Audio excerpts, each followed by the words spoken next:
एक case study, महीने की 50,000 इनकम, साल की 6 लाख, 30% इनकम का सेव करना चाहते हैं और उनको ये कंफ्यूजन है कि वो कौन कौन से प्रोडक्ट में किस प्रकार से सेविंग करेंगे। साथियों, इसको पोर्टफोलियो मैनेजमेंट हम कह सकते हैं। मैं आपका रविंदर, आज हम इसके बारे में जानने की कोशिश करेंगे। सपोज एक क्लाइंट है, उनका नाम राम है। मान लीजिए राम, उनकी उम्र 30 साल है, 2 बच्चे और उनकी वाइफ है। तो उनको फाइनेंशियल मैनेजमेंट किस प्रकार से करनी चाहिए? अगर साल की 6 लाख इनकम है, 1,80,000 से 2 लाख वो सेव करने में रेडी हैं। सबसे पहले उनको एक टर्म इंश्योरेंस लेना चाहिए। टर्म इंश्योरेंस जो अर्निंग मेंबर है का लेना चाहिए। इसके बारे में एक हमारी डिटेल वीडियो है, आप यहाँ से चेक कर सकते हो। साथियों, 30 साल की उम्र में 1 करोड़ का टर्म इंश्योरेंस लगभग अगर आप डेली कैलकुलेट करो 60 से 70 रुपीज पर डे में मिल जाता है। एक्सीडेंटल जिसमें 2 करोड़ कवर मिल सकता है और नॉर्मल जो है वो 1 करोड़ का रिस्क कवर रहेगा, लाइफ इंश्योरेंस इसमें रहेगा। अब सेकंड जो उनको प्लानिंग करने की आवश्यकता है, दैट इज चाइल्ड एजुकेशन।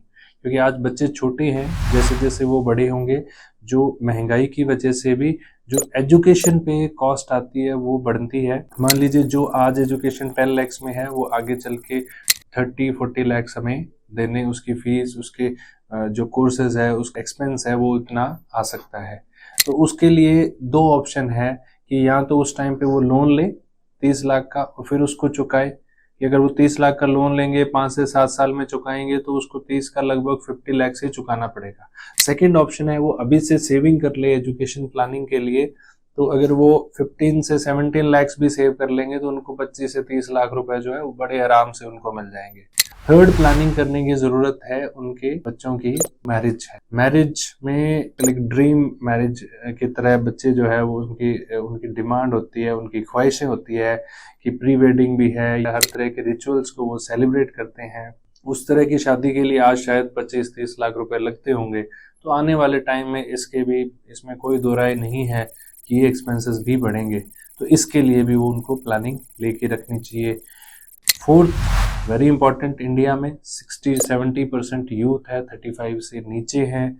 तो 25 साल बाद जब ये सीनियर सिटीजन की कैटेगरी में आएंगे तो एक रिटायरमेंट की प्लानिंग होनी बहुत ज़रूरी है। इंडिया में जितने भी 1 से 2% गवर्नमेंट एम्प्लॉयज़ है उनको पेंशन मिलती है या न्यू पेंशन स्कीम में मिलती है, अदरवाइज रिटायरमेंट का कोई अरेंजमेंट होता नहीं है।